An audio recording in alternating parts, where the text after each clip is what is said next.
ধন্যবাদ জ্ঞাপন কৰিছো। এইখিনিতে আমাক কমিটি কৰ্তৃপক্ষৰ পৰা জনাইছে এটি বিশেষ আদৰণি অনুষ্ঠান আছে, তেখেতলোকে আদৰণি অনুষ্ঠানলৈ আগবাঢ়িব। আৰু এইখিনিতে আটাইতকৈ ভাল লগা কথা এটা হৈছে, আমাৰ এই অঞ্চলৰে অৰ্থাৎ এই গাঁৱৰে যোৱাবাৰী গাঁৱৰ পাহাৰীসকলে বোৱাৰীসকলে আপত্তি কৰিছে, এই যিটো নৃত্য বৰ্তমান হৈ গ'ল সেই নৃত্যত পাহাৰীসকলেও নৃত্য পৰিৱেশন কৰিব। আমি আদৰণি পৰ্বলৈ আগবাঢ়িবলৈ কাৰণে কমিটিৰ তৰফক অনুৰোধ জনাইছোঁ। তাৰপিছতেই যোৱাবাৰী গাঁৱৰ যিসকল বোৱাৰী অৰ্থাৎ পাহাৰী তেখেতলোকক এই একেটি নৃত্যকে সাজু হৈ থাকিবলৈ জনোৱা হৈছে।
বিশিষ্ট সমাজসেৱক বকুলদেৱী ডাঙৰীয়াক মঞ্চলৈ আদৰণি নিবৰ বাবে সমিতিক অনুৰোধ জনালোঁ।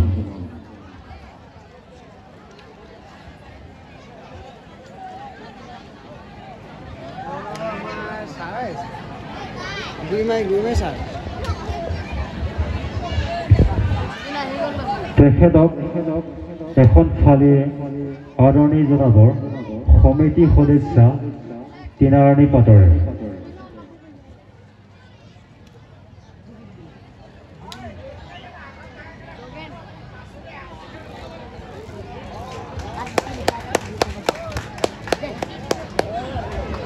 সমিতি তৰফৰ পৰা তেখেতক দুআষাৰ চমু বক্তব্য ৰাখিবলৈ সমিতিৰ তৰফৰ পৰা অনুৰোধ জনোৱা হ'ল।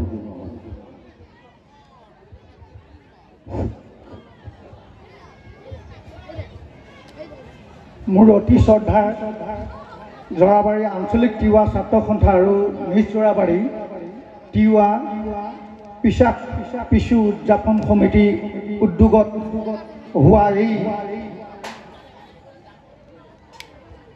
এই মঞ্চত থকা অতিকৈ মৰমৰ সকলোৰে বিশেষ মই যি শ্ৰদ্ধা কৰোঁ সেই হ'ল আই মাতৃসকল। এই উপস্থিত থকা এই মঞ্চত আই মাতৃসকলক মই পোনপ্ৰথমে শ্ৰদ্ধা কৰিছোঁ আৰু লগতে এই মঞ্চত উপবিষ্ট থকা মোৰ চিনাকি বন্ধুবৰ্গ তথা কনিষ্ঠ জ্যেষ্ঠ সকলোকে মোৰ তৰফৰ পৰা শেহতীয়াকৈ হ'লেও বিহুৰ শুভেচ্ছা আপোনালোকক ওলগ জনাইছোঁ। বিশেষ মই এনেকুৱা বহুলোৱা সমাজত বক্তব্য ৰখা আজিলৈকে হোৱা নাই চাগে, এইবাৰ মোৰ পোনপ্ৰথম।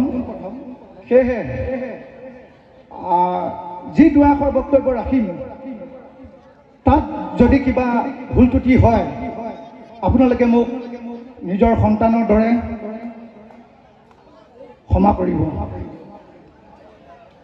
এই মঞ্চ 15 তাৰিখে হোৱা এটা যি পৰিকল্পনা লৈছিলে আপোনালোকে, ঠিক তেনেকুৱা খন্তেক সময় আগতে আপোনালোকে সকলোৱে জানে যে ভাৰত পাকিস্তানৰ এখন যুদ্ধ হৈ গৈছিলে আৰু সেইকাৰণে হয়তো গোটেই অসমতে গোটেই ভাৰতবৰ্ষতে কিছু আমাৰ অনুষ্ঠানসমূহ অকণমান সামৰিব লগা হৈছিলে। যা কি হওক মই পোনপ্ৰথমে আমাৰ ভাৰতীয় যি সেনাসকল আছে তেওঁলোকক মই প্ৰণাম জনাইছোঁ। তেওঁলোকে এই যুদ্ধত জয়ী হৈ আমাক এই অনুষ্ঠানটোত ইমান সুন্দৰভাৱে পৰিচালনা কৰিবলৈ কাৰণে যে আমি সাহস পালোঁ, এক নম্বৰ তেওঁলোকৰ কাৰণে। সেয়েহে তেওঁলোকক মই মোৰ তৰফৰ পৰা বন্দে মাতৰম আৰু মোৰ তৰফৰ পৰা চেলুট দিছোঁ, যাতে এনেকৈ আমি খুব সাহসেৰে গৌৰৱে ভাৰতবাসী আমি হৈ জীয়াই থাকিব পাৰোঁ তাৰ কামনা কৰিছোঁ। ইয়াৰ পাছতে মই এই সমিতি যিসকল বিশিষ্ট ব্যক্তিয়ে এই মঞ্চত অকণমান আপোনালোকৰ শ্ৰীচৰণত সেৱা ল'বলৈ কাৰণে বা দুআষাৰ বক্তব্য ৰাখিবৰ কাৰণে সুবিধা দিলে তেওঁলোকক মই বহুত বহুত ধন্যবাদ জনাইছোঁ। আৰু লগতে মই নিজকে ভাবিছোঁ যে মই কৃতাৰ্থ হৈছোঁ বুলি ভাবিছোঁ। আৰু এটি কথা বিশেষ মোৰ ভাল লাগিছে, বহুত ধৰণৰ আজি আমাৰ বিহু মঞ্চ পাইছোঁ, আমিও গুৰিমাৰীত পাতিছোঁ, ৰহাত দেখিছোঁ, অন্য অন্য জেগাত দেখিছোঁ। কিন্তু আজি আমাৰ তিৱাসকলে যি নিজৰ কলা সংস্কৃতিক বচায়, আজি এই অনুষ্ঠানটো ইমান সুন্দৰভাৱে পৰিচালনা কৰি এটা খুব বাতাবৰণ ধুনীয়া এটা সৃষ্টি কৰিছে। সেয়েহে মই কমিটিক অশেষ ধন্যবাদ জনাইছোঁ। আৰু আগলৈকো যাতে এনেধৰণে আমাৰ নিজৰ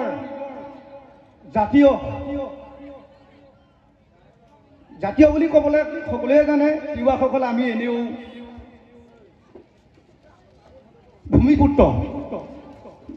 ভূমিপুত্ৰ বুলি কওঁতে আপোনালোকে জানিছেই, মাটি ভেটি ৰক্ষালৈকে বহুতখিনিয়ে তিৱাসকলেই হয়। আচলতে এই তিৱাসকলৰ অৱদান আছে, সেয়েহে আমি ভূমিপুত্ৰ হিচাপে আখ্যা পাইছোঁ। আৰু আমি এনেধৰণে ভূমিপুত্ৰৰ দৰেই সদায় নিজৰ কলা সাংস্কৃতিক জাতীয় জীৱনত বজাই ৰাখি এনেধৰণে যাতে সকলোৱে খুব ধুনীয়া এটা মঞ্চত সদায় মনৰ ফূৰ্তি আনন্দ কৰি আমি যাতে চলিব পাৰোঁ, আমি যাতে গোটেই অসমকে দেখুৱাব পাৰোঁ তিৱা জাতীয় জনগোষ্ঠীসকলে। ইয়াকে কৈ মোৰ চমু বক্তব্য সামৰণি মাৰিছোঁ। আৰু মোৰ যদি ইয়াতে কওঁতে ক'ৰবাত ভুল ত্ৰুটি হৈছে তেতিয়াহ'লে মোক ক্ষমা মাৰ্জনা কৰিব বুলি মোৰ চমু বক্তব্য ইমানতে সামৰণি মাৰিছোঁ। হেল্ল', ধন্যবাদ বকুল দেউৰী ডাঙৰীয়া, তেখেতৰ উজ্জ্বল ভৱিষ্যত কামনা কৰিলোঁ।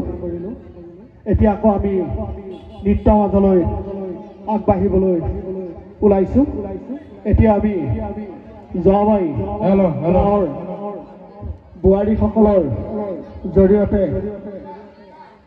বৰত দিনত দিয়া নৃত্যটি আমি আগবঢ়াইছোঁ।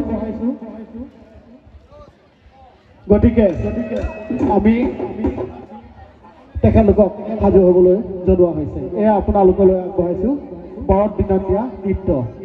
ইয়াৰ পিছতে আমি দৰঙী গাঁও তিৱা ভাষা সাহিত্য চৰ্চা কেন্দ্ৰৰ তৰফৰ পৰা নসমিচোৱা নৃত্যটি আগবঢ়াই আমাৰ নৃত্য অনুষ্ঠান সামৰণি কৰিম। আৰু আমাৰ মাজত আহি পাইছেহি বাপুজী কোঁৱৰ আৰু ছায়াৰাণী মালাং ডাঙৰীয়ানী। গতিকে তেওঁলোকৰ অনুষ্ঠান সকলোৱে উপভোগ কৰিব বুলি অনুৰোধ জনাইছোঁ। ধন্যবাদ।